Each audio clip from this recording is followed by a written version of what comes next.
আমার পার্শ্ববর্তী বাইস্তায় আমারে কমেন্টে লিখে দিছে আমি মানসিকভাবে অসুস্থ, পাগলামানি করিব।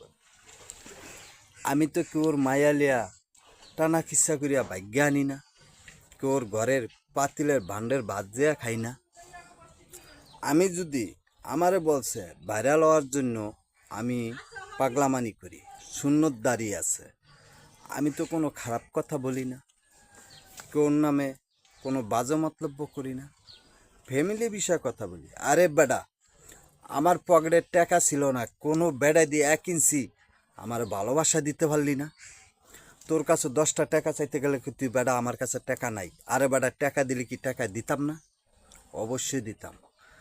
মানুষ তুচ্ছায় পরে এক পর্যায়ে দাঁড়াইতে চায়, যদি দাঁড়ানোর পর্যায়ে যদি নষ্ট করে দেস তাহলে মানুষ কোন জায়গায় যায় দাঁড়াইবে? আর তোরা পাশে যদি না দাঁড়াইতে পারস, আমার যেন দাঁড়ানোর যোগ্যতা, যে জায়গা আমি হেল্প পাবো সেই জায়গায় ইনশাল্লাহ ঠিকই আমি দাঁড়াবো।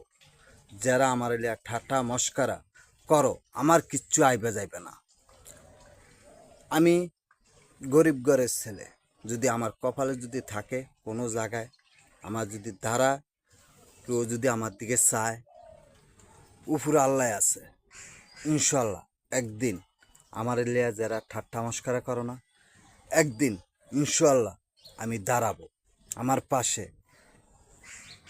আল্লাহ আছে, আর ইউটিউব আর ফেসবুক কোম্পানিরা আমার পাশে ইনশাল্লাহ দাঁড়াইবে। দোয়া করিস আমার একটু।